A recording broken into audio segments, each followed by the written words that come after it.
Hello guys! Ito na naman tayo, nag-bake na naman tayo. Ang for today's video, nag-bake ako guys ng banana bread since meron tayong overripe na banana dito sa bahay. So, ginawa ko na lang siyang banana bread. So, ayan na guys, naluto na siya. Do you see? Sobrang fluffy niya. Sobrang soft niya guys. So, yun nga pala guys, first time ko hinaluan ko siya ng cocoa powder instead of chocolate.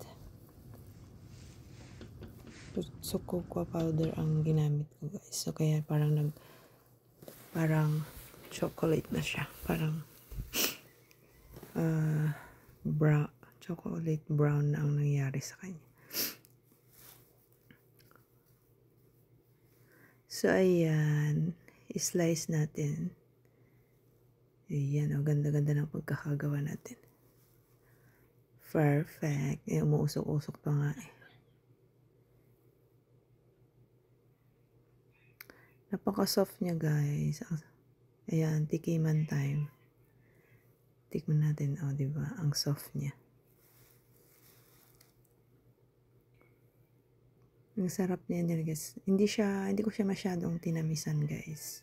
Tsaka brown sugar yung aking ginamit. Tapos sobrang tamis din nung saging na nilagay ko. Kasi over na siya talaga. Yung nagkakatas-katas na talaga yung saging na sobrang hinog. So, ayan. Kaya amoy na amoy talaga yung saging na saging niya. Kaya mabango siya. Nakakagana yung bango niya. Mapaparami yung kain mo. Ayan, yung nagawa ko. Isang malaki at saka isang maliit. So, hindi na tayo bibili ng bread today. Meron na tayong pang breakfast. Masarap sa black coffee yan.